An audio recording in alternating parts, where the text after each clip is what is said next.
It is not that other person's responsibility to make you nothing. That person can't make you nothing. Nobody can make you nothing. Anything. Nothing. And we are too big in our grown ages. You have too much access and too much money to too many mental health care providers, spiritual guiders, ayahuasca trip journeys, all of that. To still be talking about, I'm not happy.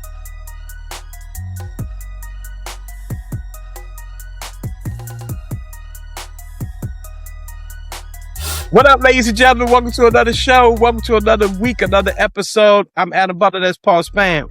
Paul Blackman Span in the building. You tuned into MSR Pod, Virtual Edition.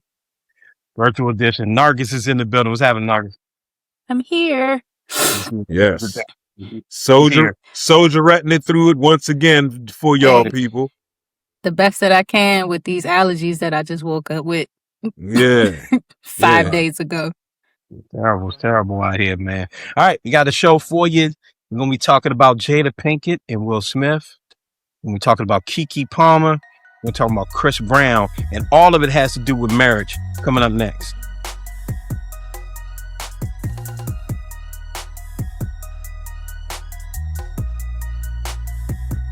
All right. Shout outs to Jada Pinkett. Shout outs to Will Smith. We seem to always be learning about their marriage and learning more and more about their marriage. Let's see what Jada has to say now. Reluctantly. Not his responsibility to make you happy. He can't. It's impossible. But it took me forever. Hard-headed, stubborn, because that romantic idea. And that's why I talk about checking the boxes. It's like, I did everything I was supposed to do. You get to have your dream. How come I'm not having mine? And that's because Will was doing what he wanted to do. He was making himself happy. He was making himself happy. And he says that to you, doesn't he? He says, when you separate, he says he wants you to go and... He's like, go. All right, so that's Jada Pinkett talking about the latest goings between her and Will Smith. I kind of feel bad for Jada, if I'm being honest. I feel bad for Jada. I know most people don't feel bad for Jada. Okay. All right. Let's hear this. I'm gonna tell you why I feel bad for her. I'm not the shade. I mean, it's gonna sound like I'm Jonah, but I'm not. He's Jonah. No, I'm not. I feel bad for her because her brand is now her marriage. And her brand and happiness. We don't check for Jada for anything else, really. Not even Red Table Talk anymore. What she kind of turned that into, my brand is my marriage, right? Everything about her, Will, who jumped on stage and slapped a man for his marriage and potentially could have destroyed his career has bounced back. His brand is not his marriage. His brand is Bad Boy.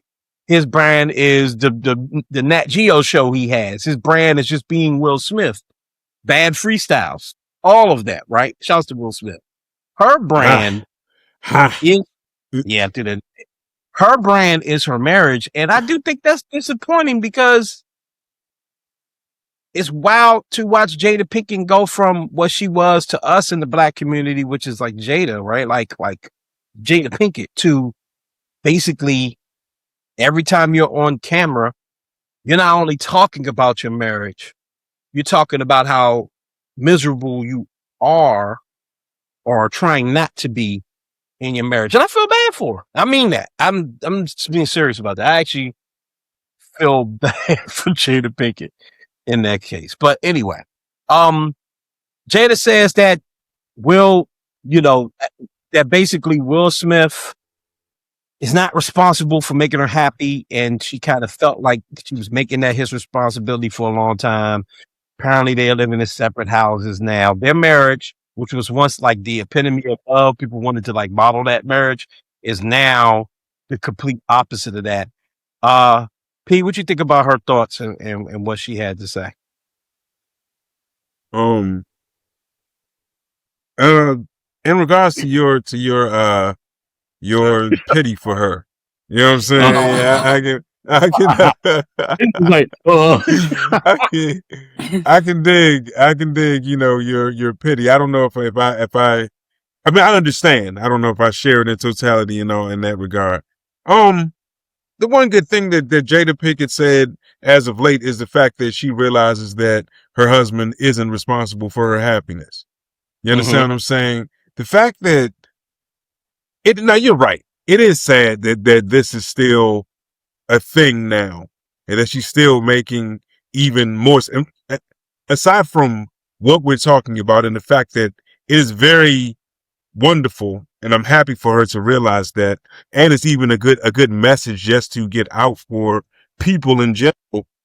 And it's something good to see something about, like, some things that we talked about a few episodes back about how people view things as far as calling people couple goals, and even as far as the blogger / internet society, where people's online appearance or people's celebrity make people think that they should model themselves after such things, and then when these people fall from grace, how they're like so like damned to their soul. You know what I'm saying? So like it's like I say with her, she like truthfully like Shorty is like job like played herself so for so long now. It's aside from taking poignant things that you can apply to life, she in and of herself has like job like exhausted people, I would imagine. Yeah, it's funny, Nargis. I shared this with my wife, and I shared it in the Facebook group, in our group chat. That picture of her on the set of A Different World, right? And everybody I've shared that with had the same reaction. Like, I know you're not that into the Different World reboot just in general, but a lot of people are just happy to see Whitney, happy to see Freddie, happy to see. Hey, but the moment she posts her picture, it's like, oh, I'm sick of her. And that's what I mean by like, God, what I'm saying? That's a shame. But what's your general thoughts just on Jada and her ills in her marriage? I mean, so I feel like I remember that my first knowledge of like them being swingers or having like an open marriage was maybe like in the early 2000s. Yeah. So, fast forward a couple decades and you have Red Table Talk, and you start getting this more intimate look at her family. I'm assuming now because like, her children are grown and they've probably seen everything, done all the rest. They had a couple blips in the media kind of throughout that time. I remember they were like questioning. There was like a picture of like Willow with this guy, like a French guy or something, and she was underage, and it was like, how did they allow her to take this picture? And when she cut her hair, it was like, oh, they tripping, what they got going on over there, they on their wild stuff, right? It was always like mutterings, but it never really impacted their trajectory. She's still booking Madagascar. She's still, what was that show she had? It started with H. What, the Hawthorne? She was like a doctor. Hawthorne, thank you. I was like, it's an H. I can see it. She's on Gotham. She was on Gotham. Yeah. Definitely. Like she had her niche. She was doing her heavy metal band situation. Like she has carved out a niche for herself.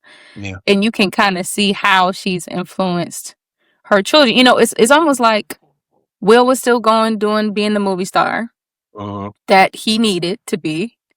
And she was able to still like explore and like scratch her creative itches and still raise her children. Right. Which I think is what they wanted to do. And I think that's where she was able to, I'm speculating because I didn't read either of their books, but I think that's where she was able to find that peace. Right. Or find a semblance of peace.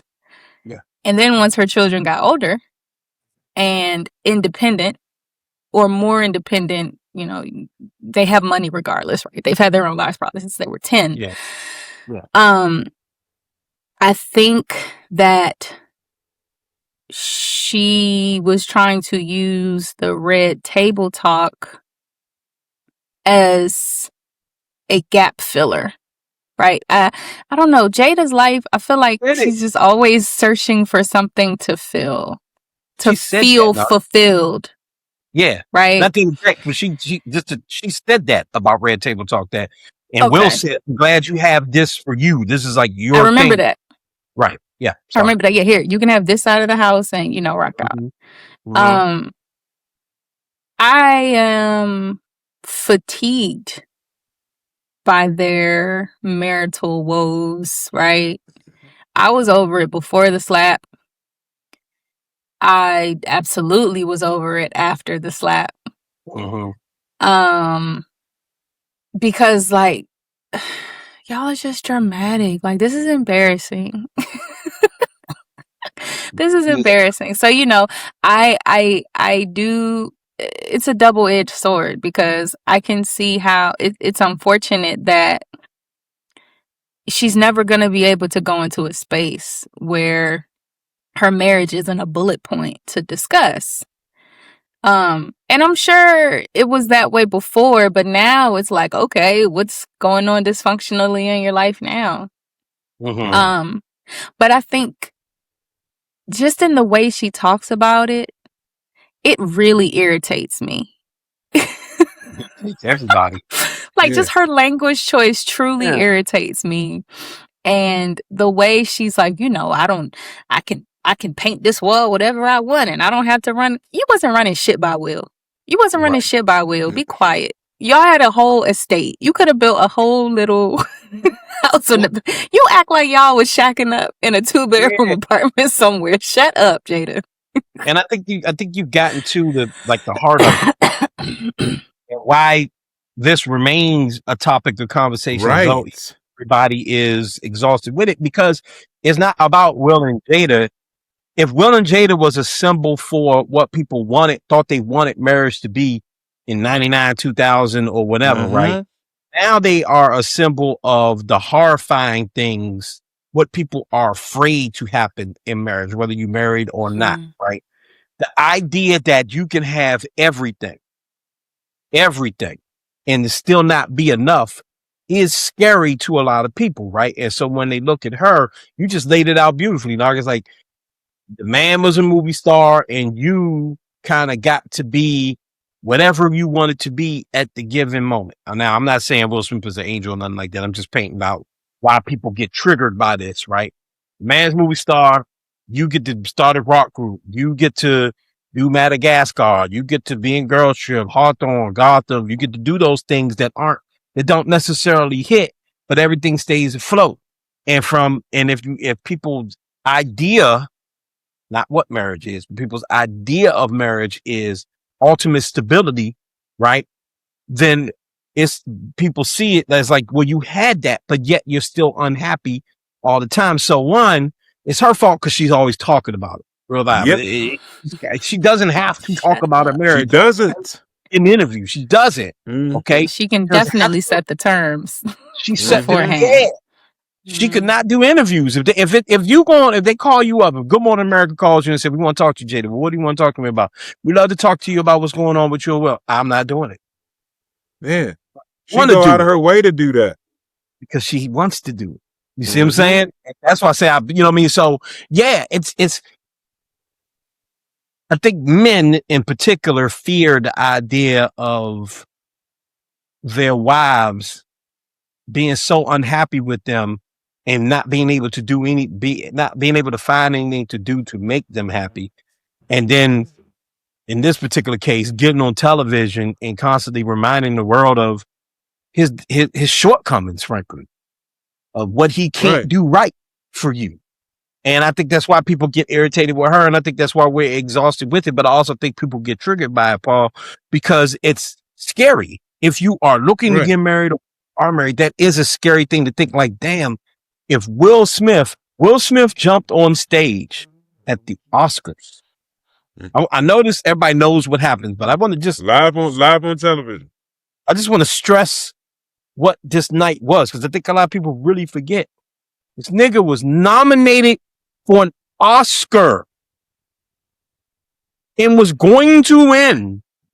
Okay. Did win. Okay. This was his night.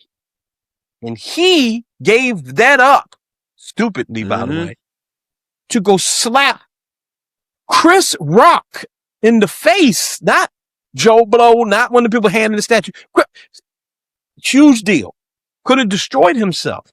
And yet, y'all still not living together. That's scary for people. If you model yourself after celebrities, if you want to get to that level, or if you want to, it's scary for some people. But I'll tell you later why it shouldn't be.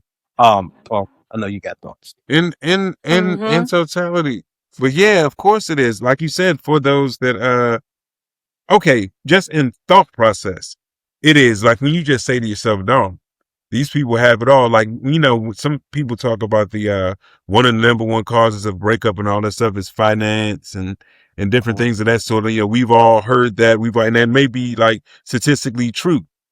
So if you just think about it from a standpoint, if you just go just in your carnal mind, like, darn, these people have everything. They definitely have more than enough finance to sustain themselves. They definitely have more than enough resource to sustain themselves. So it's really crazy that even, you know, with that, they're not as happy, not even as happy as others, but actually have seemingly more problems than others, or maybe even the same measure. You know what I'm saying? But like it goes to, like you said, a double point of that's exactly why nothing or anyone should be the standard bearer for anything for anyone, especially in regard of relationship. Like sometimes I get like super annoyed, even with the whole relationship experts and obviously people have the ability to go to school and study things and study, you know, human behavior and study certain things and have their element of expertise in certain fields. But when it comes down to actual relationships between human beings, it's so much nuance. There's so much stuff that goes in between it. The times of the day, you know, what's acceptable in society, like so many things go into that. You know what I'm saying? So like this thought, or like this, I don't even want to call it fictitious, but this gazing or having to attach yourself to someone, I think that's being like glaringly shown to be dangerous if you take it to heart.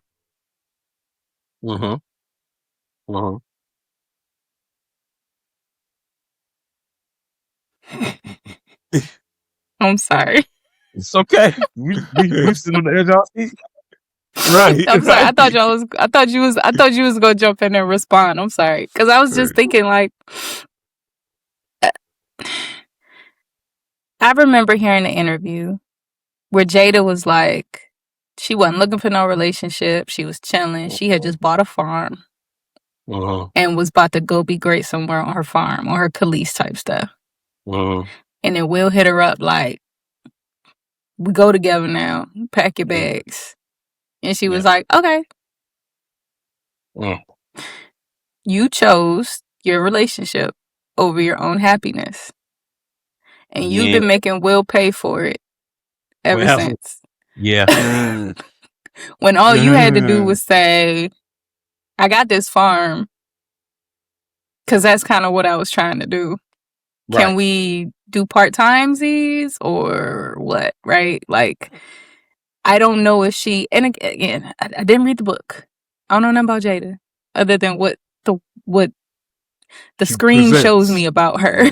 Other than what screens tell me about Jada Pinkett, I don't know anything about her. But I just recall, like, I feel like every story is about her overcoming some type of internal turmoil as it relates to her in position to Will, her in position to the world. And I'm not saying Will is a good person to be married to, right? I'm not saying he's a good partner, but you know he's not a good partner. We don't know if he is. Right. But I'm just saying, for you, you know he's not the type of partner that you need. And because Will is the type of person who he is, who doesn't quit, who doesn't want to view himself as a failure, he's not going to give it up. Right?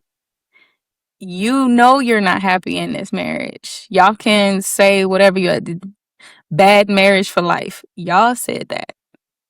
So now we have to sit back and witness and have to be exposed to how you guys are performing your unhappiness. Like in real time. When you could literally just put yourselves out of each other's misery. It seems like you have, right? Because you're not living together. You're living separate lives. You're doing your things separately. Just take that last step. Already. Just take that last step. Go get your farm. We're gonna go do, Bad Boys 12. He'll be narrating that. He gonna be in space in the next 2 years, right? Fairly soon he's gonna go like inside of a volcano or something. He is like, I cannot fix my marriage, but what I can do is try to conquer the world. Boy, to fix my ego. One project at a time. He is literally like from one pole of the planet to the other pole of the planet. I will just go in search of my purpose because I literally that man on the voyage, have it all. Yeah. That man's on a pilgrimage. God damn. Yeah. But that's the problem. That's the problem. And I'm sure Adam is going to circle back to it, Yang. That is marriage counseling 101. It is not that other person's responsibility to make you nothing. That person can't make you nothing. Nobody can make you nothing. Anything. Nothing. And we are too big in our grown ages. You have too much access and too much money to too many mental health care providers, spiritual guiders, ayahuasca trip journeys, all of that. To still be talking about, I'm not happy. Yeah. Shut up. Shut up, man. Or just stop talking into microphones. Like, you can talk about it, but like, stop doing it for the sake of our consumption, because I am so tired of hearing it. Because now it's like, it's two-pronged. Now it's like, either Will keeps getting clowned or people are like, They understand each other, and just because it's not traditional doesn't mean that it's not a healthy relationship, and they found each other's purpose and they're able to operate one another, blah, blah, blah, blah, blah, blah. Okay. We done all seen a bucket that's done been slapped together and patched together because a nigga need a car. Mm-hmm. That don't mean it run good. You gotta roll down the window and point in the direction you want to go in because the turn signal don't work no more. Right. You gotta get a jump every time you need to go. Just because that shit operates. Leaking. Right. Bruh, just because that shit operates don't mean that it's functioning. Mm-hmm. Like, let's be clear on that. So I don't know. We just too old, and we just have such a vast vocabulary and awareness in 2026 to still be talking about how somebody else making you feel. Yeah, man. Nargis is right about your partner making you happy thing. I mean, that's one of the early lessons you should learn. I ain't been married even a fraction amount of the time that Will and Jada have been married, and I learned that very early on. I would like to think my wife learned the same thing. Like, it's not my responsibility to make you happy, like, at all. And it's not her responsibility to make me happy. I hope she's happy with me. Mm-hmm. I'm happy with her, but it's not my job to make you happy. And you are still two individuals. And like you said, man, like, and it's the same thing with like Aisha Curry, right? Who, in her defense, and this is actually a follow-up on the show we did way back, actually talking about Aisha Curry, and she had said another thing about Steph to kind of like, belittle him in people's minds, even though I kind of understood where she was coming from, talking about losing herself in marriage, and I, we defended her well on the actual episode. Go check it out. But she actually apologized to him recently. They were on I think the Michelle Obama podcast, and she apologized to him, just for, and I'm paraphrasing, but essentially just sort of like, kind of making you look a certain way in public when I talk about you. And so my rule of thumb is always like, I'll talk about marriage on here. I have dabbled into talking about my marriage in certain places, but I'll never talk about my wife. Like I'll never ever get on this microphone and be like, a thing that she do to drive me crazy. I won't do it because it's not fair. One, it's not a good look. Two, it's not fair to her at all. Like she's not a podcaster. She's not a, you know what I mean? Like, so she's not going to have the opportunity to jump on a microphone and be like, well, let me speak on what Adam had to say. You know what I mean? And she doesn't want me doing it. I take the Jay-Z Beyonce route, and I know that they're the evil empire, but I do like whenever someone asks Jay-Z about Beyonce, he usually says, you got to ask her. It's almost like it's not his wife. You can ask her. I don't know. Because he's not going to speak for her. So, to me, and I appreciate Ayesha Curry, I understood exactly what she was saying. I appreciate her apologizing to him because it's like, at the end of the day, I'm speaking for you. Yeah. You are Steph Curry. You are larger than life. Okay. And I'm talking about you in a way that you never talk about me, even if it's coming from a good place. So I'm talking about us in a way that you never talk about us. Right. And to the Will Smith, Jada Pinkett thing before we transition over to the Kiki Palmer, because I think it actually, this relates and goes right into it. But before I get there, the last time I saw Will talk about his marriage, was on the Red Table Talk with her. Where the sad face Will's memes came from, right? The last time he acted on his marriage or did anything publicly in concern of his marriage was slapping a man in the face. And that's a big deal. Okay. But Will don't talk about his marriage when he's on the press junket for Bad Boys 19 or whatever, or for his record that he's dropping or his concert or whatever he's doing. He's not sitting there talking about Jada Pinkett. And that's why I said I kind of pity her a little bit, because I almost wonder, and this is outside of the general conversation about marriage, I always wonder, like, if this is just like, if she just realizes, like, this is the thing that keeps me hot. Like, at the end of the day, she's a celebrity, man. I don't put nothing past a celebrity understanding what keeps them in the public eye and needing that drug of attention. Her husband needs it too, because that's why this nigga on social media every single day and jumping all out airplanes and doing all this stuff, because he love attention. Yeah. You know what I'm saying? He love attention. You know what I mean? And it is what it is, man. But I do want to get to this Kiki thing, because one thing that we touched on earlier was the idea of Will Smith and Jada's marriage, and how a lot of the disappointment comes from having an idea of their marriage, or even Steph and Aisha Curry or whoever, right? Having an idea of what their marriage is, wanting to mirror it or being inspired by it, and then finding out that it's not perfect and being disappointed by their imperfections, right?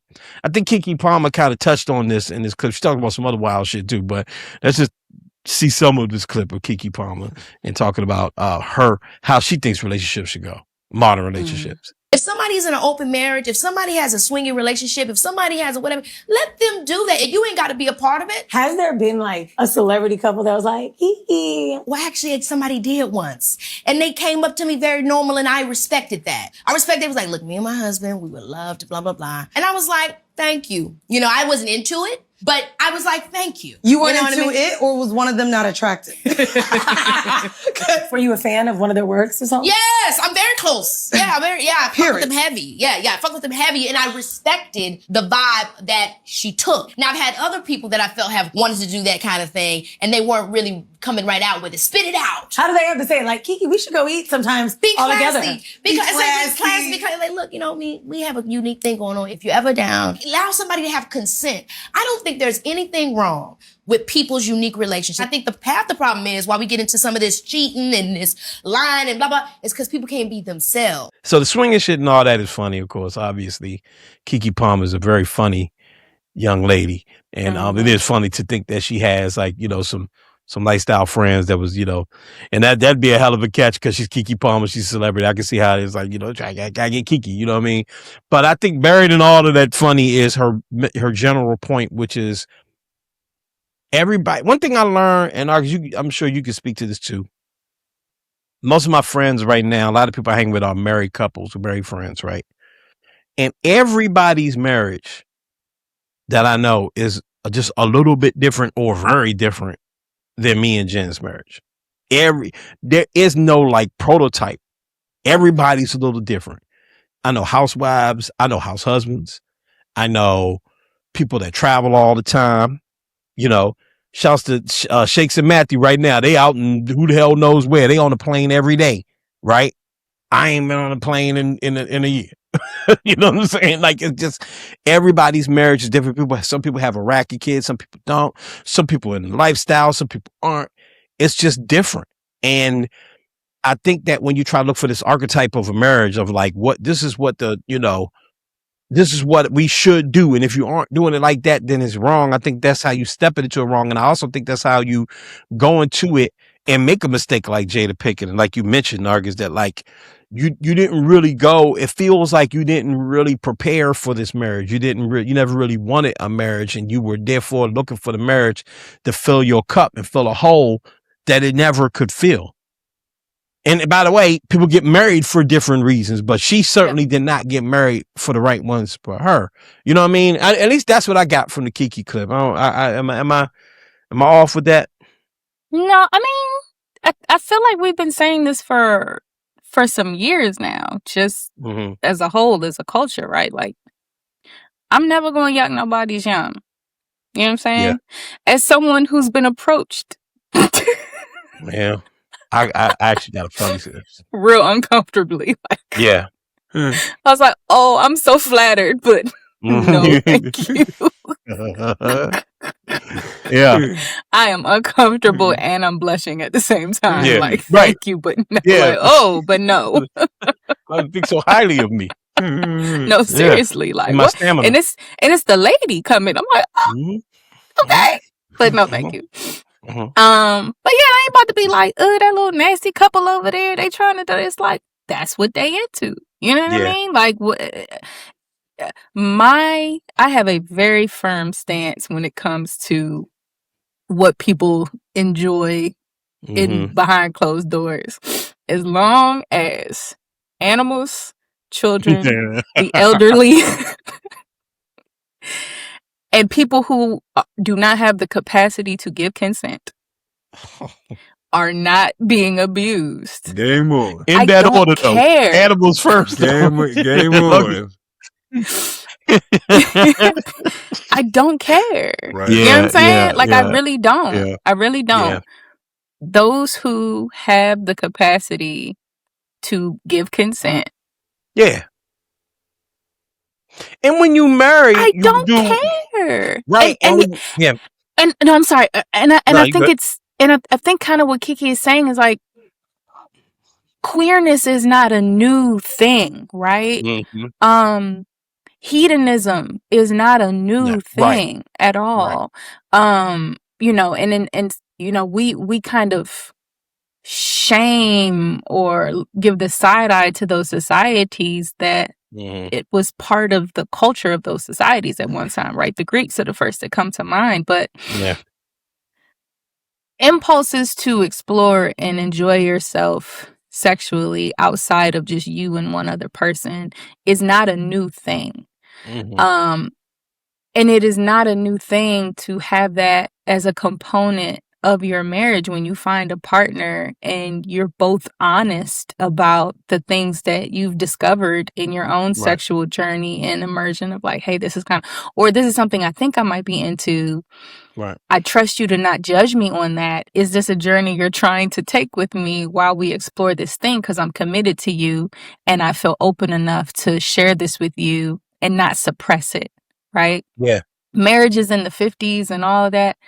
Bama's was suppressed. Well, I can't even say that. It's some 2026 marriages where folks is living suppressed. Crazy suppressed. Absolutely. super suppressed, right? But that is what people think of marriage, and you think of like this union. And I think the reality is like marriage is supposed to be that safe space of trust. Right. Where I can share the things with you. Right. A man might be able to say, hey, you know. I've kissed a guy before, and I didn't mind it. Mm-hmm. And I'm interested in, you know, and the wife. Okay, no judgment. Mm-hmm. Love is love. Let's see the thing. Yeah. I don't view you any differently. Let's do the thing, and vice versa. Or hey, I'm trying to find a couple that we might be able to interplay. But who knows, right? But because our morality has been defined so much by religion and what religion deems to be deviant behavior or behavior, sexual behavior that you're supposed to be shameful of, I think that's what has informed the repressive action. And I think that's kind of what like the low-key battle is taking place with now. It's like, how do you satisfy your sexual curiosities but still hold on to your religious morals or the morals that you were raised to adopt, right? That kind of inform your ideas around what a relationship should and shouldn't be. Yeah. And you know, people are cutting through that, right? Like people are kind of chopping. And I think that's kind of what, I don't know Lauren like that, but I think that's what she was trying to get at, is just like, look, man, love who you love, move how you move. As long as ain't nobody getting hurt in the process, everybody being honest, everybody's consenting adults. When they come into it and when they walk away, why does it matter? In a marriage, it could be about that. It could be about, you know, it could be outside of like sex and sexuality. Like your marriage just might look different than the next person's marriage. You know what I mean? Like you could, again, and that could be anything. But I think that when you try to model it off of specifically off of celebrity, or like Paul mentioned earlier, like these couple goals thing, right? Like, oh, I see this couple, I follow them on Instagram. They're perfect. They do everything perfectly. Their kids are perfect. They in shape. They work out together. They do all this and that and that and that. If you put that standard on your marriage and on your household, you're failing. You have to do what works for you in your household, and that's it. And it could be anything. Who knows? I can't even give like specific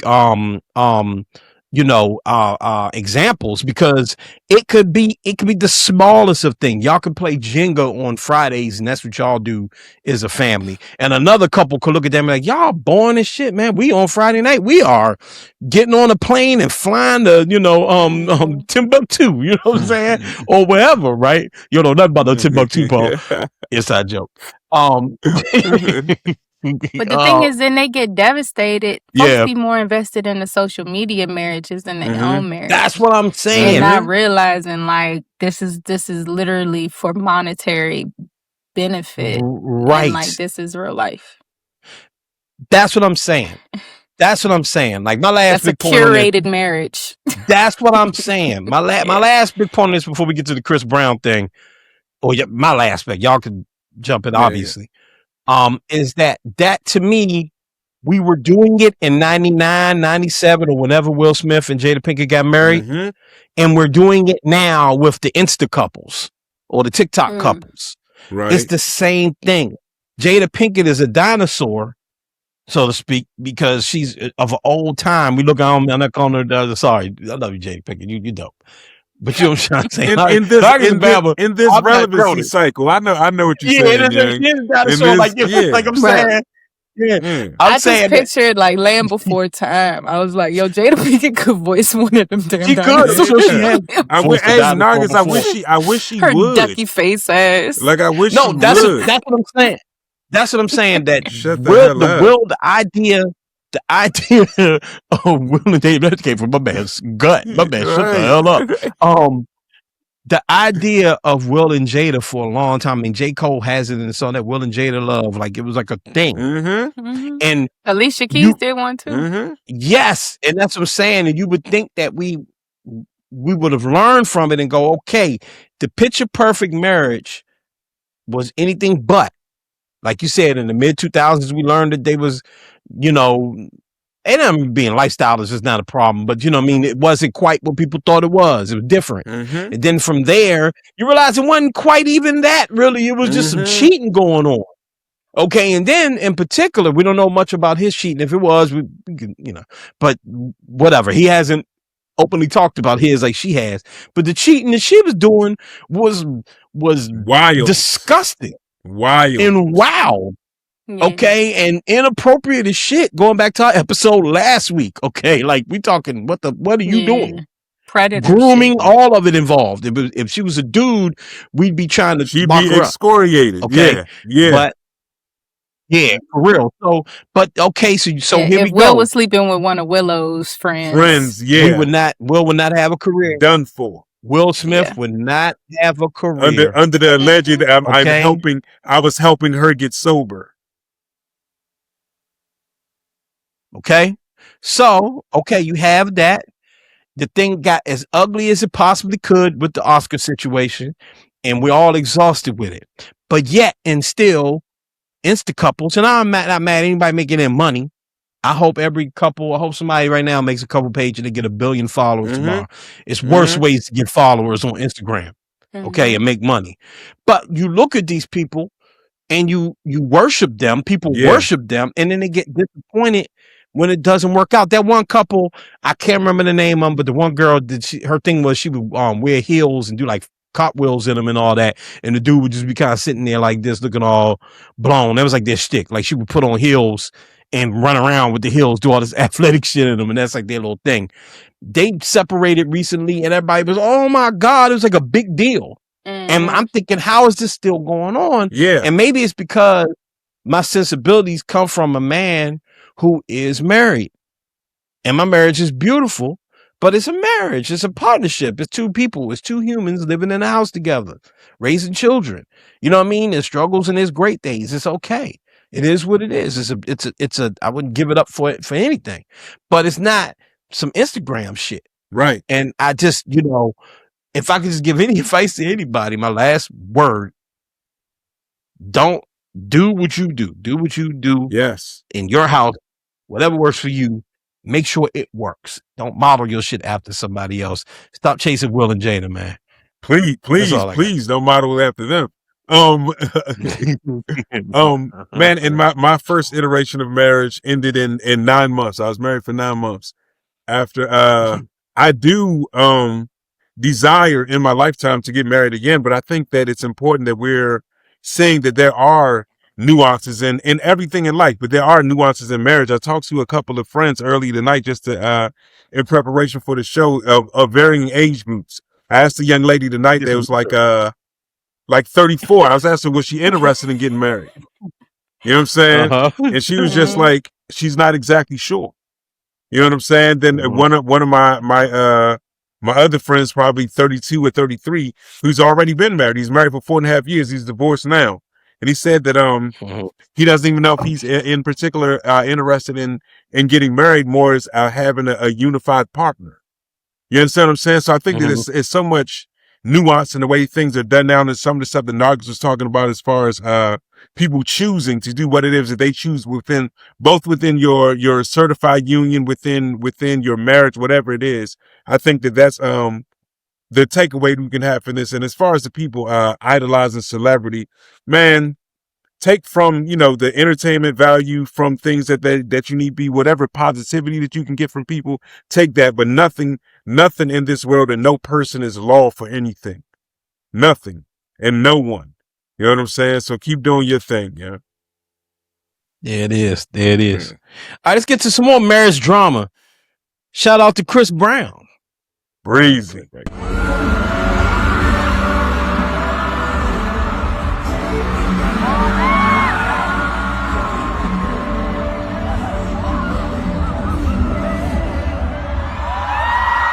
Oh man.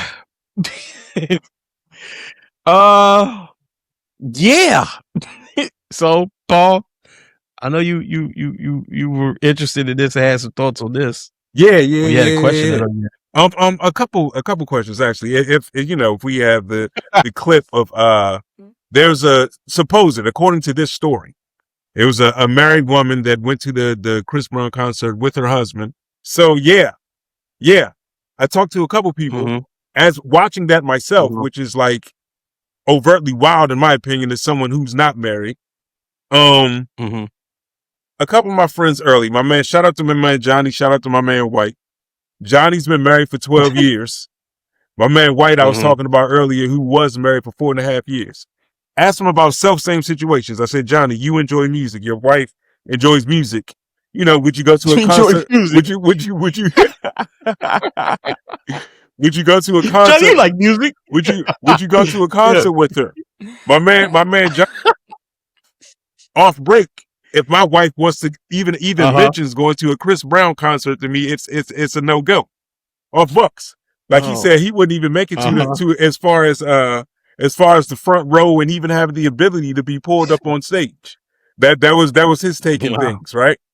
And his take was because I had to get past that with him first. Then I said, well, hypothetically, can you entertain me for a second and just talk to me about it?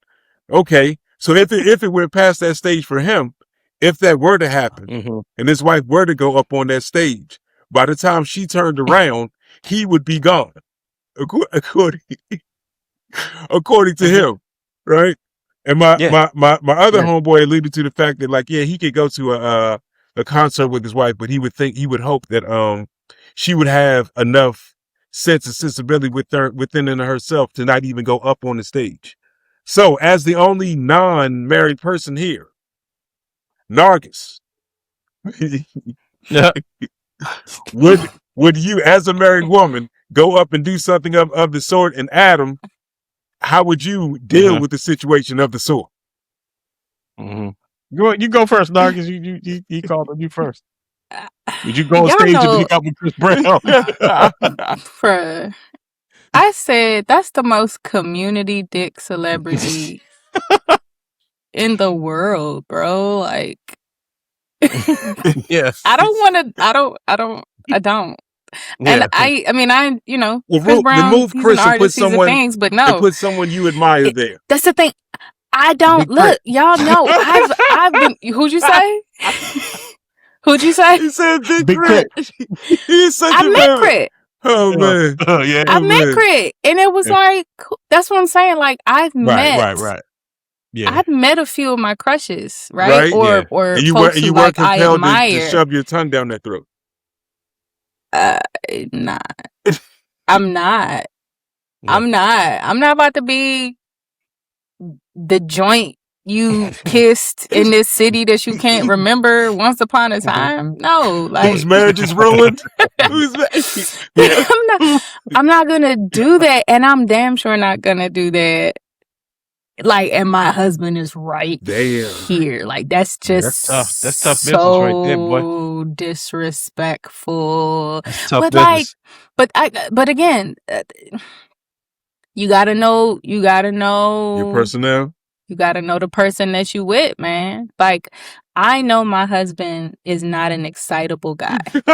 It take a lot. He is even. That is the yang to my yin. Right. And I'm chill for the most part, right? Like, if I'm at a concert, I might be rapping, I might be saying, I might be doing the things, but I'm not I'm not about to be swooning like the joint in 5 Heartbeats. Right.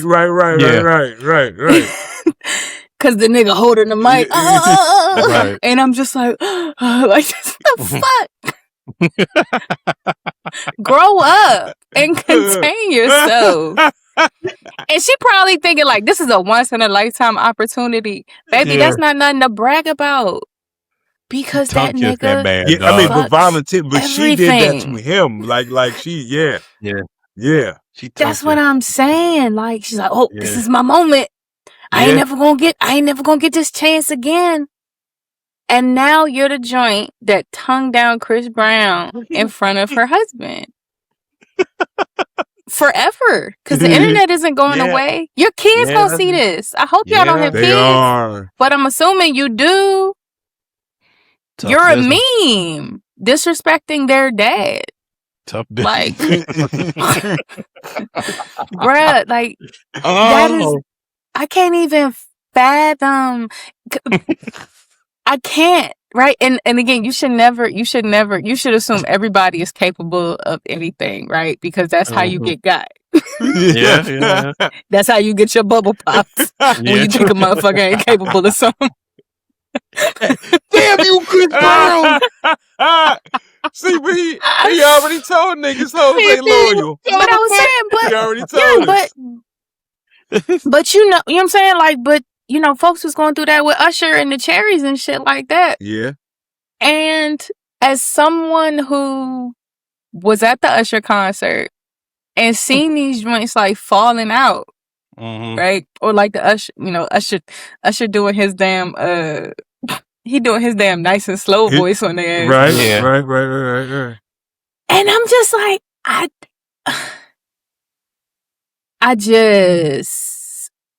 I'm just too aware of my surroundings, bro. Like, I don't want nobody watching me acting like that. Not in public. Y'all ain't never seen me swoon over a nigga. I might be like, oh, who's that? Right. I might be like, who's that? Right. Who that? That's your friend? Okay. Swoon over a nigga is funny. Right? Yeah. Y'all ain't never, bro, you ain't never seen me just get fawn. so discombobulated that you just fawn. That I just fall into a motherfucker with my tongue out like, hey, that's literally what Shorty did, though. Damn, boy. They Bruh. lost all her composure, dog. What are you doing? What are you doing, ma'am? Like, no. Well, No. there's your answer. I would not get on stage. Okay, you sit on that. Like, I would not act that way. What are you asking me? I'm asking you, how will you deal with that? Would you take me in my wife to the concert? If my wife tongue kissed Chris Brown on stage, I'd be in such a state of shock. I wouldn't even like. I probably just be like. I would just be blinking real fast. Yeah, just in a state of frozen for like a month. I'd be in a catatonic state. I'd just be in y'all like this thing Adam ain't talked in like 3 months. I'm worried about him. You're like, what the fuck? I don't know what the fuck, bro. My man said he hasn't talked in 3 months. Right. Because it's so absurd. It's so absurd, dog. Hey, it's so absurd. One, I know my wife wouldn't do that shit. Right. But two, But I will. Okay, so I'll say this: tongue kissing motherfucker on stage is outrageous. Wild. Okay. Wild. Yeah. But yes, you see those concerts where like you see those concerts where like they get you get to go on stage and the motherfucker like okay, we was watching the verses, right? And Tank was doing his please don't go. And he was all up in the girls' faces and shit. They were touching his head, touching his face and shit like that. She probably wouldn't do it, but I honestly would not be mad about that because that is like some cosplaying shit. That's just fun. Like you having fun. You at the concert. It's fucking Tank. It's fucking Usher. I'm not insecure enough to be like fuck touching on Tank. If Tank gonna take my wife, he's gonna take my wife. I can't do this. If you're gonna go, you're gonna go. I can't do shit about it, right? I'm not about to sit here fretting and rubbing my hands together over Tank and shit all night or fucking Chris Brown. Okay, I'm not gonna do it. I'm not gonna be sitting like that goddamn Chris Brown in my fucking next time come to the motherfucking Cap One said I'm gonna fuck him up. I ain't doing it. Okay, it's not on my head is not there. But if she having fun, she having fun. Like you see the shit where like they bring you on stage. They do some silly shit with you, go sit back sing down. to you, get a little bit. Yeah, that's just part of the concert. I would actually get a little laugh out of that. I'd be like, oh shit, you was up there, that motherfucker had you, that's funny. I'm dead serious about that. I'm with you because I was going to propose another part of it. Shorty crossed the line in a way that is so absurd. I mean, everything Nargis said is spot on. Like, what the fuck is wrong with you, young? Like, compose yourself, motherfucker. Compose yourself, young. That's it. It's a scene on The Wire. This is a wild example. Paul, you can ask your question later. But it's a scene on The Wire. This nigga Jimmy McNulty, they doing a sting in like a brothel and shit. And he's supposed to be, he's supposed to go in there, and his goal is to get the girls in the room just about to the point where they about to take their clothes off, and he's gonna say spot on, and the cops are gonna run in this, that, and the other. And this motherfucker took so long and lost his composure so much he's in there fucking the prostitutes. Okay, and then like. I remember that episode. Yeah, it's like, what are you doing, dog? Like you were. Compose yourself. Overwhelmed. Right. You got overwhelmed, right? So yeah, that's to me it's the same thing. Like, okay, you're on stage, Chris Brown doing his thing, all that. It was cool. All of it was cool. Even him being up in your face, all of it was cool until you put your tongue in this nigga mouth and shocked him. Thank you. Exactly. Even that nigga, that nigga was like, oh, hold on. This what we doing? Yeah. He's like, hold up. Okay. Hold up here. You know what I'm saying? So yeah, they gotta get a divorce, dog. There we go. Hey, look. So like I said, when I asked my friends, because I said it, my man Johnny, who definitely said his wife wouldn't even do it to begin with. Secondly, when he finally even alluded to the hypothetical thought of it, when he even let that happen, he was like, we ain't even go no further than that. When he finally did that, he said, oh yeah, he said that seat is empty. And I said, well, what's happening after that? He said, what you mean what's happening after that? He's like, I hope you had a great time with Chris Brown. Let me tell you something, man. Let me tell you something, Paul. That nigga wife don't give a fuck about him. Yeah. That man wife don't care about him at all, bro. Because again, this goes past, like, again, pride and jealousy and all that. Like, again, man, you know, I know it's gonna be celebrities that my wife gonna be attracted to. You know what I mean? That's just part of being a celebrity and fantasizing and all that shit. I don't care about that shit. I really don't. I told my wife, man, you know, like a dude trying to talk. I told my wife, a dude trying to talk to you is actually a compliment to me. Like, I'm not about to be walking around now. If you talk to him, that's on you. That's your responses are on you.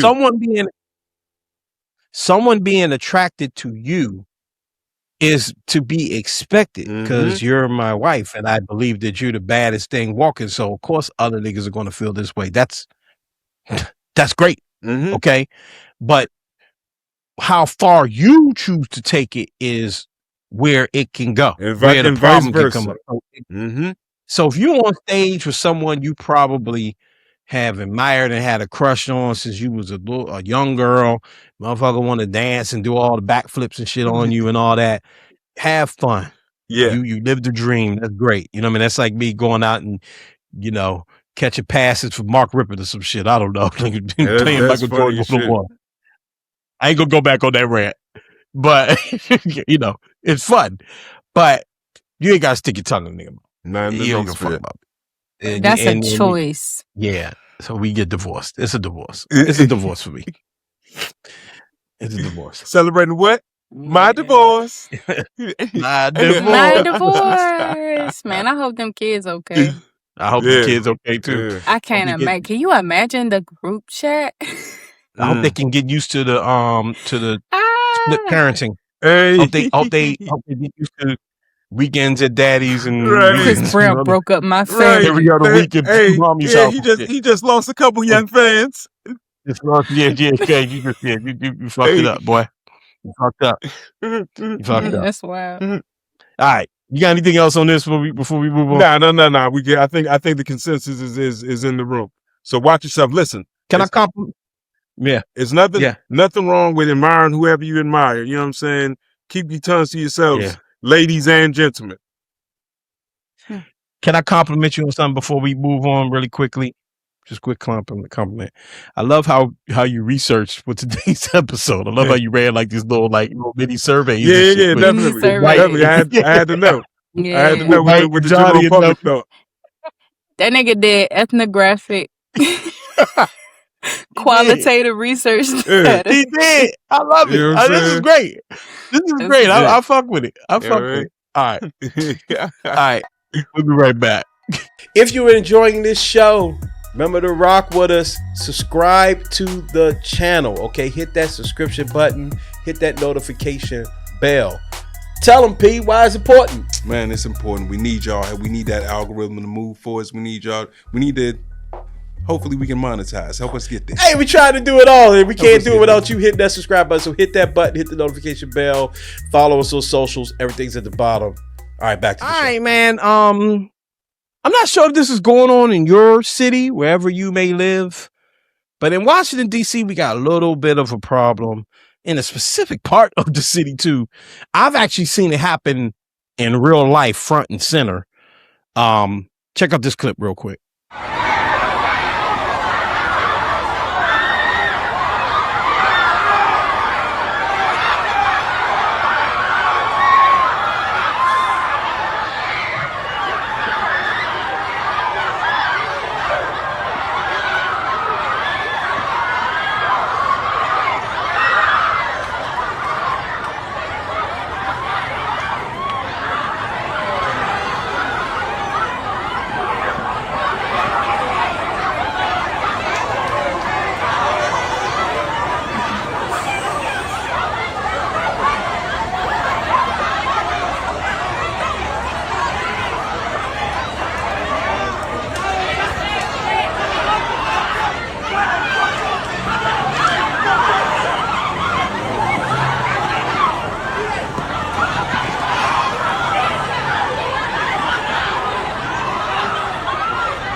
So that's what would y'all say?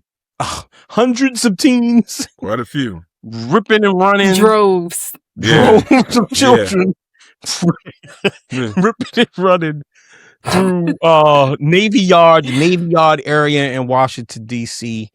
Fighting, just ripping cars in the ruckus. This has been going on for about 2 years now in Washington D.C.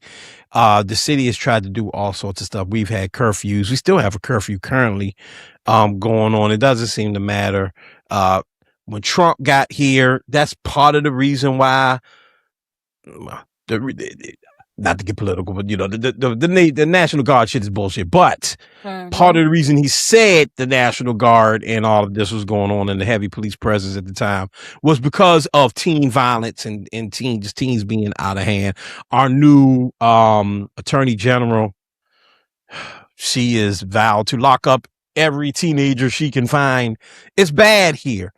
And it's been a big point of discussion in this area about what we do. There's like two schools of thought. You know what I mean? There's obviously the lock 'em up, curfew, lock 'em up thought. And then there's why are they doing this thought? Do they have enough resources? Do we have enough things for young people to do? All three of us have worked with young people in some capacity. Nargis, I think, a bit more than Paul and I in like an official capacity. So I think we have some expertise on this. Nargis, I do want to start with you on this. What's your general thoughts, and not to ask a super loaded question, but what do you think the city could possibly do to slow this down, if anything? I mean, so I'll give examples for what they're doing in Atlanta, because I mean, I think it's teens. I hate that teen is like synonymous with a problem. Right? Because it's like, what are we giving them to do? Yeah. So in Atlanta, Mayor Dickens, shout out to Mayor Dickens, he has a midnight basketball league. Oh no, Paul. It's actually starting, I want to say this weekend. So yeah, Adamsville Community Center, it's basically from like 7 or 8 o'clock until midnight. Got the radio station come out. It's like a little mini party in a controlled setting for the kids to come play basketball, do the thing. If you don't want to play, then you can just, spectate and do the stuff. Another thing that they're doing, because, we had the water boys on the off ramps and stuff. And I ain't gonna hold you. Bruh, y'all business model is horrible. Like, I just bought a water bottle from him. Why 5 more y'all like, oh, they got money? Like, Bruh, I just bought your man's bottle. I don't want y'all's too. Hey, my lady, I got cash out, my lady. My Good lady. day to you. Good day. Not my lady, though. What up, my lady? What's up, my lady? Right. Yes, no, it's Miss Lady, but they okay, I thought you said my lady, not my lady. Like That's John just how they Snows say it. Oh, okay. Nah. So, that's one of the things the mayor did is like he put a lot of money behind just like a youth entrepreneurial program to help them. Like, let's take that same energy. Let's take that same entrepreneurial spirit and let's not put it where you're accosting people on the off ramps and then holding up traffic and all the things, right? So, I obviously there's always a need to do more. And then you're always gonna have a few youth who's like, man, I ain't trying to do, Yeah. I enjoy going around and swinging on niggas and breaking windows. I ain't trying to do nothing productive, right? Like, you do have that mindset as well.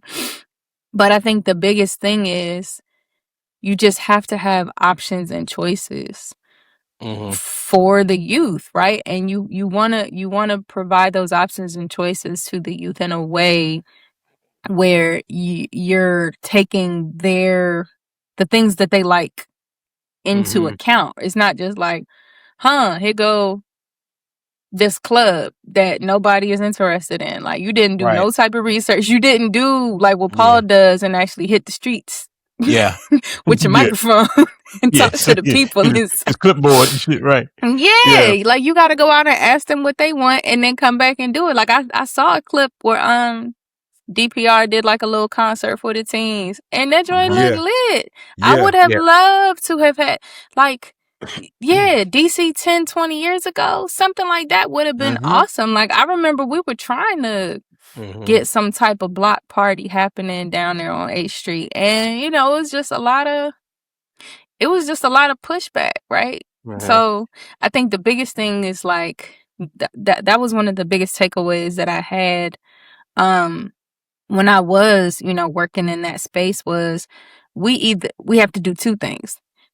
We either have to give youth opportunities to get out of their environment so that they can explore, learn, right, experience things. But the other thing we have to do is teach the youth how to engage productively with their current environment and reframe how they view their environment and look at the resources that their current environment has to offer to them that they may not know or may not think is for them. Right. Or may not think they have access to, right? So, I mean, they're always going to have that school of thought of get rid of them. Who needs the youth? Who needs a future? And then you have, that other school of thought that's like, actually, it's kind of our fault. That they don't have nowhere to go and they don't have nothing to do. So let's figure out a safe way to do that. And then also, get them home safely as well. Because we definitely still have a curfew down here. Like I want to say a kid got killed. We definitely have some shootings down here too. Like, it's not all peachy keen. Like, right. Yeah. I mean, teens are positioned to feel like problems. Yeah. And so some that's of the already a problem. Yeah. I mean, how about that? It's I mean, okay. In DC, the problem is always a little more unique than other places because of the separation of our government, right? Especially right now where the federal government is butting their nose in a way they hadn't in a very long time. Okay. So the local officials, and we're in the middle of a mayoral race and several council seats are up for grabs as well. So you got a lot of people, stunting right now. Okay. Propositioning themselves. Right. And dragging their feet. The mayor Bowser actually called out the council because she's like, yo, you all are letting things expire and not voting on stuff. And a lot of you all are doing it because you up for election and you don't want to do anything crazy controversial, especially with something as controversial and as hot button as this, right? That's the local council mayor side of it. On the federal side of it, you again have a president who is not as focused on it right now for other reasons, but you definitely have people that have been appointed by him that have a bullseye on Washington, D.C. So you have an attorney general who is threatening in a way that our past attorney general did not threaten to lock up kids. And so it's almost impossible for the local DC government to come up with all these like long-term plans when the federal government is going, if you don't clean this up and get this together, I'm stepping in, and I'm stepping in with the ultimate hammer, and it's going to get messy. Okay. And you see what's happening in Chicago. You see what's happening in Minnesota. You see what's happening in, I think, Delaware. You see what's happening in LA. This can happen here again. And everybody's a little bit afraid of that. One of the biggest issues on our mayoral ticket is how do you deal with Trump? This is what the mayor candidates are running on. That's their platform. I'll deal with him this way. I'll deal with him that way. And that's completely different. And no other city really deals with that. With that to the side, all of that shit to the side. Okay. This is not new at all. Okay. I remember, large gathering of teens in PG County and or DC. I remember us taking over the McDonald's parking lot and a fight would break out, and then all of a sudden, bang, bang, bang, and everybody cars and the people running. You know what I'm saying? I don't say that lightly, but it's just what it is. This is in 1996 or 7 or 8 or 9, whatever, right? I remember as a young adult, 20-something year old adult, flash mobs were the big thing. I remember the knockout game. All of these things. This is 15, 20, almost 20 years ago now. You know what I mean? And people being like, oh my God, these teenagers just walking up on people and just knocking them out. Oh my God, they're just running up in the Apple store and they're just running up in the store. Or, oh my God, there's so many kids out front of this business. I remember when I was teaching at that school we used to teach at, and I remember having to almost like herd the children to the train because they just couldn't help but to gather and the businesses calling the school, because it's like a strip of businesses on the way to the train, calling the school and be like, yo, your kids are just like all up in my store. They're all up in it's too many of them. And I haven't taught since 2012. So this isn't new. And I do hate when people treat it like it's new. I hate that. Okay. I hate when we get older and act like everything is like some type of foreign alien thing when it's not. I was playing Nick Knock on people's doors, knocking on niggas' doors. Definitely running. play Nick Knock. Jumping fences. That was our thing. We just jumping through yards at night. Okay. Running through people's property. Okay. Yep. All of the shit we used to do. Shit, when we were at PG, we mentioned PG last week. We was at PG. We would have large gatherings and people and wild stuff was going on. So kids are kids. I think you nailed it, Narg, is that the thing is that you got to give them the solution is not to lock them up. Some people need more discipline than others. Some, like you mentioned, some kids troubled than others. Some young adults, young kids, they might even be, depending on what's going on. I want to say a lost cause is probably the worst way to say it, but like you're going to have to handle them differently. It's not, it takes more. Okay. But it's not, the solution is not to lock them up. The solution is to figure it out. And it takes a lot of effort, time to figure it out. But I do appreciate, Paul, my last point. I do appreciate that. Cause I said it happened to, I saw it firsthand, right? This is actually at the, it doesn't matter where I was at. Let's just say I was at Navy Yard. And it was my wife's at the wharf is what I was looking for. I couldn't think of the wharf. I didn't want to spend time trying to think of it. I was at the wharf, okay? And it was my birthday, and we were down there and staying at the hotel, you know what I mean? And we were, remember trying to enjoy like dinner, and it's like, it's adult romantic time, and a bunch of kids just ran through there. And it was upsetting, and it was disturbing, and it was a total fucking blower. I can't even front. So I can definitely understand the business side of it, of like, yo, I get it, but can you figure this out quick? Because people will come in the Navy Yard. And for people that don't know, outside of DC, Navy Yard, I mean, it's not like a hoity-toity area, but it is one of the nicer areas in Washington, DC. The baseball stadium is down there. There's a lot of restaurants.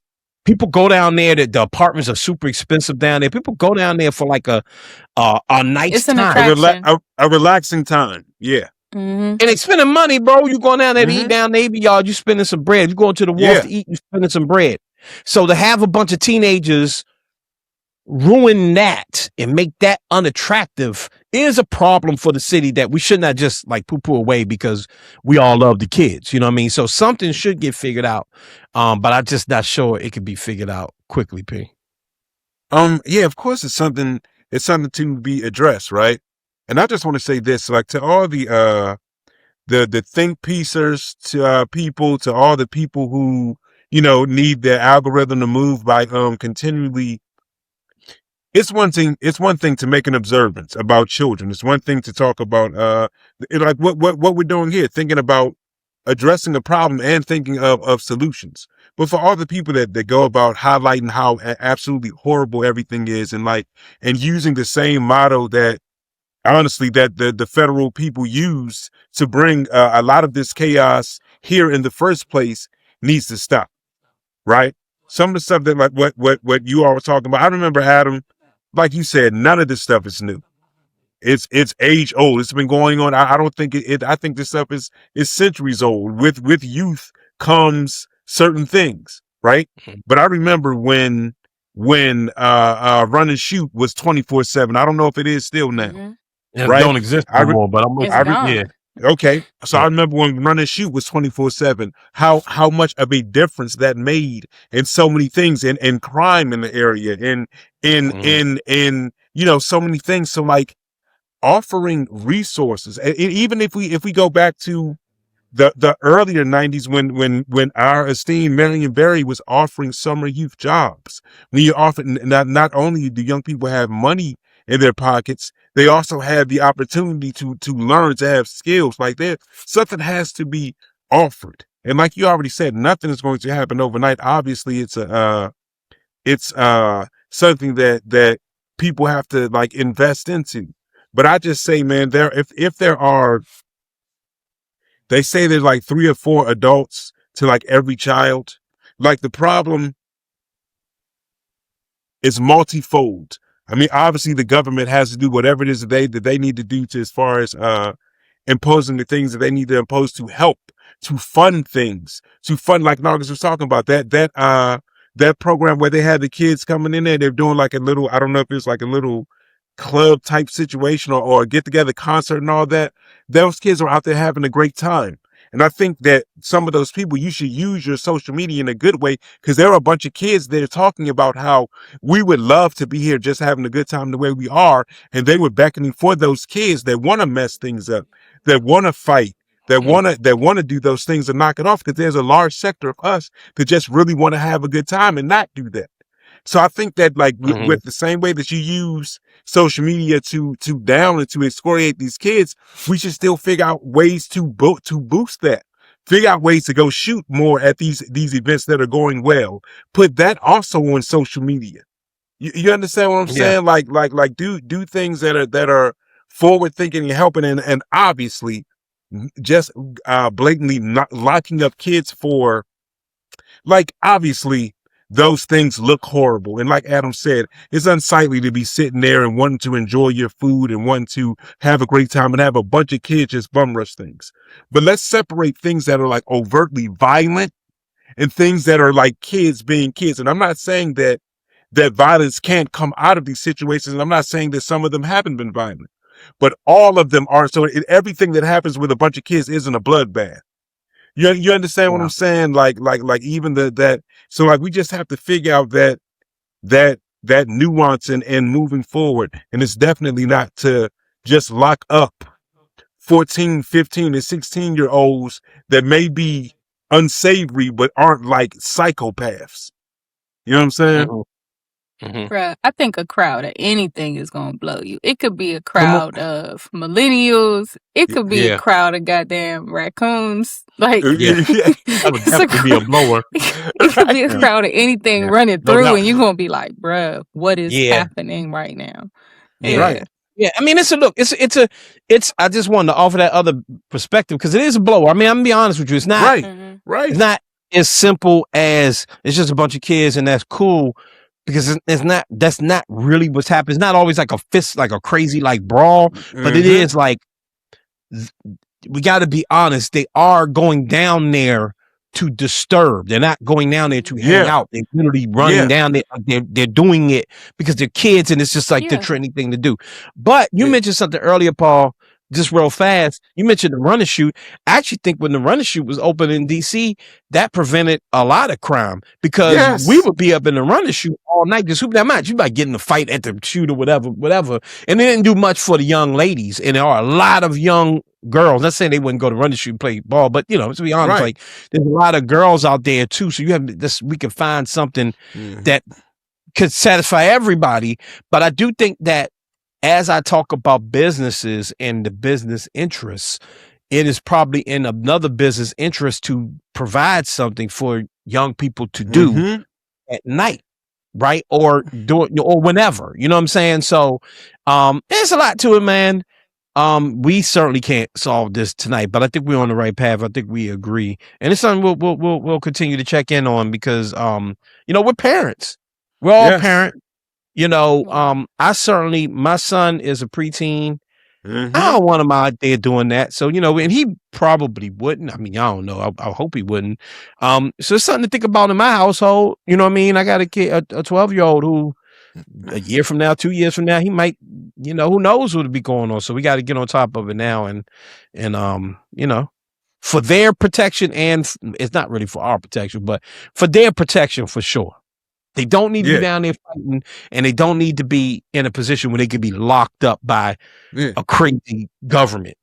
You know what I mean? Yeah. All right.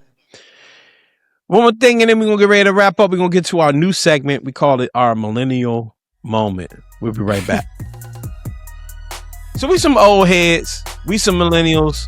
We like to reminisce. Nargis had a great idea about showcasing a millennial, all the millennial shit we go through. So we call it the millennial moment. Nargis, what's our millennial moment for this week? The year was 1999. What? Where did the music come from? Lloyd? Hold on. Hey, young. Wait. I thought you cued music. That was perfect. I did it. But my cord. I'm leaving this in. My cord hit my Pandora. That's so funny. That shit was perfect. Cause I was like, okay, Adam got some effects loaded up. Young, I thought you could. I was like, you came prepared. We're the most prepared we ever been for the show. You can take and do a research. Larry's got a music band. Hey, that was hilarious, Shug. Go ahead. I'm sorry, Larry. No, you're fine. You're fine. You gotta. Yeah, that's how. So yeah. No, I'm leaving that in, buddy. It's the year 1999. Yes. Shout out to Prince. Mm-hmm. And the United States and the world was in a tizzy. Yeah, full panic. Because niggas was not prepared for the rollover of the year 2000. Yes. And refreshing with these double zeros, Yang. Yeah. When I tell you all of the news segment, I don't even remember what Y2K stood for. The year 2000? Yes. Year 2000. Okay, boom. Okay, I was about to say, I know if it was like some other shit. It was like a formula. Yeah. Nope, that's it. The year 2000 had everybody shaking in their boots.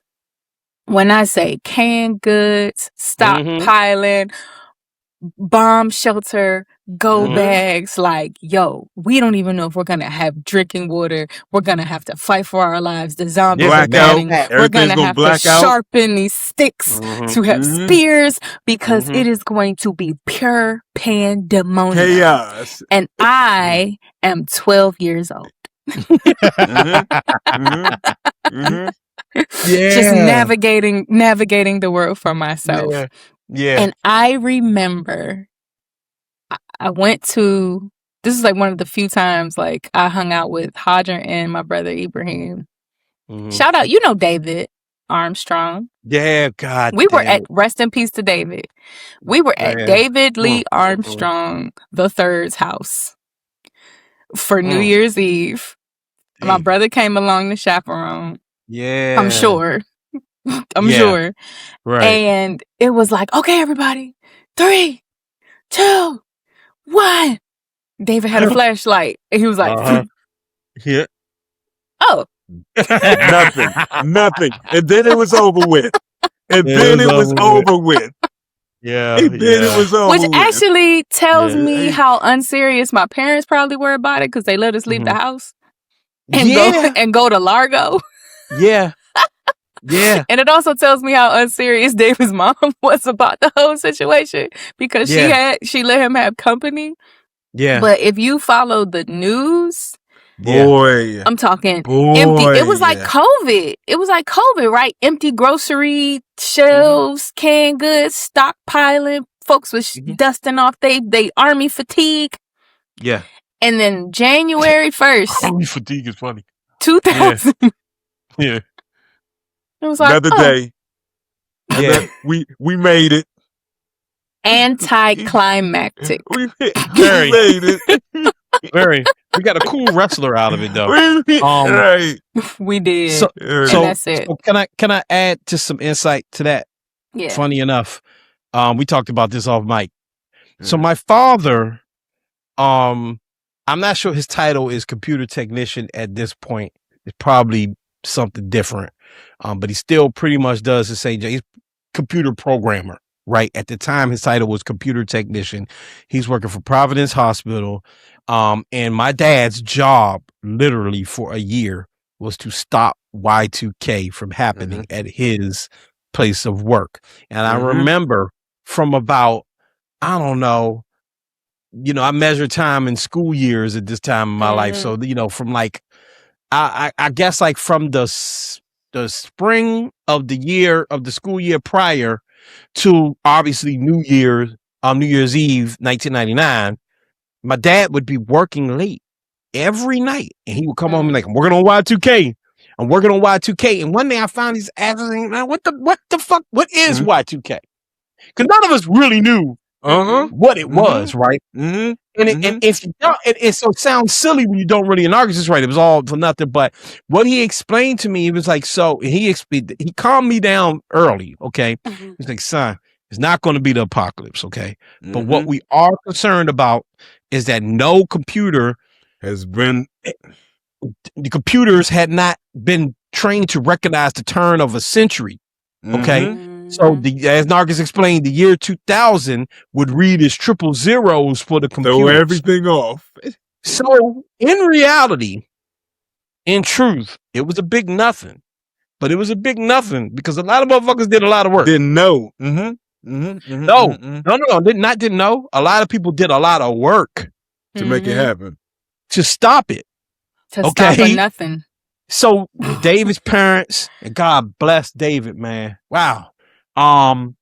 Your parents, by that time, I do remember that like by like October of 1999, maybe November, people were starting to calm down about it because there were a lot of people that were going, we pretty much either realize it's not going to affect us through our research or our work, or if there was something that was going to happen, we have stopped it at this establishment, that establishment, and the federal government, at this place. So a lot of people weren't as worried, but it was still kind of came down to that hour of like, yeah, y'all say it was cool, but what if it ain't? And so that's why that little countdown was nerve-wracking. But shouts out to my dad, who was a soldier in the war. Yeah, and stopping Y2K.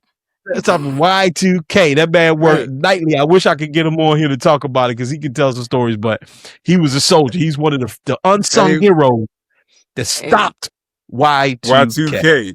It was so funny. Like, around that time, I remember it's not only the fact that like everything was in complete pandemonium, but like all the way across the board, Bama's was talking about, man, because they were talking about all the lights are going to go out because computers aren't going to be able to read it. So like everything is just going to malfunction and shut down. So Bama's in the street, like Bama's like, man, I'm just going to go to the Mercedes dealership.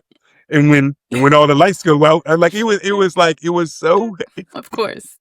It was so crazy with that time that was going on. Right. I'm just glad. Then when all the lights go out, you already know what time it is. Like Brothers were like, was really still a car. They was really plotting and scheming, and it did have like for a time it really did have people on edge, without the not having the knowledge of what's going to happen and not even seeing, anything reach the 000 form. But it's definitely funny to look back at now, and shout out to you, Mr. Butler. You know what I'm saying? Thank you for single-handedly stopping Y2K. We greatly appreciate it. My dad single-handedly by himself stopped Y2K. He's the reason why my computer says 2026 right now. Right now. My dad right now. Exactly. He taught all the computers. This nigga legend. Exactly. You know what I'm saying? I'm glad y'all realized that's what I was saying. You know what I'm saying? This segment was just for you, Mr. Butler, so we can say that. Sponsored by... Because we see you. We see you, Dad. You're a hero. All right. All right, y'all. It was a fun one. Yeah. Shouts out to my dad. Shouts out to everybody out there that tuned in. Appreciate you all. Appreciate all our new subscribers, by the way. And you should keep subscribing to this. You all should be spreading the word and all that. We are very close to 1,000 subs. Like, we're getting real close. And you all can help take us over the top. So subscribe to the channel. Okay. Hit that notification bell. Sub to the channel.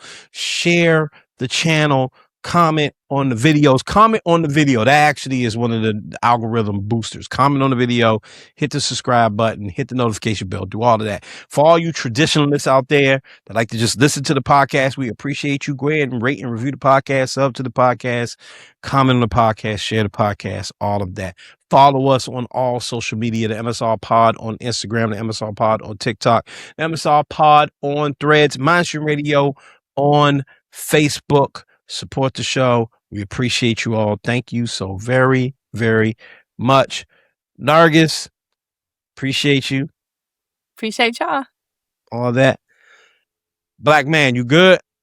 I'm great, man. Everybody, you know, if you attach to married, keep your tongue in your mouth.